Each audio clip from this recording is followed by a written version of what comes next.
सर्वपक्षीय बैठकीमध्ये आदित्य ठाकरे आणि एकनाथ शिंदे आमने सामने आले। एकनाथ शिंदे दालनामध्ये येताच आदित्य ठाकरेंनी लक्ष दुसरीकडे वळवलं। दोघांनी एकमेकांकडे बघणं देखील टाळलं।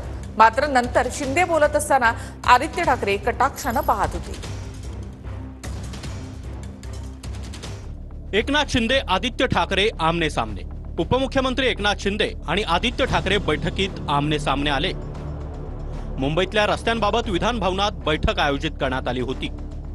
या बैठकीला आदित्य ठाकरे, सुनील प्रभू आणि वरुण सरदेसाई हे आधीच पोहोचले। त्यानंतर एकनाथ शिंदे बैठकीला आले। शिंदे आल्यानंतर शिंदेंचे आमदार उठून उभे राहिले। मात्र आदित्य ठाकरे आणि त्यांचे आमदार उभे राहिले नाहीत। शिंदे खुर्चीवर बसता क्षणी आदित्य ठाकरेंनी तोंड दुसरीकडे फिरवलं। बैठक सुरू झाल्यानंतर आदित्य ठाकरे शिंदेंकडे रोखून पाहताना दिसले। आम्हाला अपेक्षित होतं की जे नगर विकास खात्याचे मंत्री आहेत, ज्यांनी तत्कालीन मुख्यमंत्री म्हणून हा सगळा घोळ घातलेला आहे, ते पूर्ण बैठकीत उपस्थित असतील, पण येऊन थोड्या वेळानंतर बैठकीच्या शेवटाला थातुरमातुर केलं।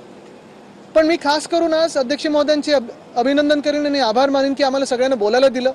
आमच्या मनात जी खतखत होती, जे जनतेच्या मनात खतखत आहे की मुंबईचे सगळेच रस्ते एकनाथ मिंदेंमुळे जे खोदून ठेवलेले आहेत, एकनाथ मिंदेंच्या कॉन्ट्रॅक्टरमुळे सगळे आपण पाहतोय जो भ्रष्टाचार झालाय, मुंबईत जी हालत सगळ्यांची खराब झालेली आहे, त्याच्यावर आम्हाला बोलू दिलं। आम्ही ज्या प्रमुख मागण्या केल्या होत्या त्या अध्यक्ष महोदयांनी आमच्या विनंतीला मान देऊन मान्य केले, त्यांनी तसे निर्देश देखील दिलेले आहेत। त्यांचं समाधान आता कधीच होऊ शकत नाही। सत्तेमध्ये ते पण ज्यावेळेला होते त्याने किती लोकांचं समाधान केलं, त्याच्यापेक्षा जे काय उत्तर दिलंय ते बाकीचे पण आमदार तिथे होते, ते एकटाच आदित्य होता अशातला भाग नाही आहे। आणि म्हणून जी बैठक घेतली तातडीची साहेबांनी ते योग्य उत्तर देण्यासाठीच घेतली होती आणि ते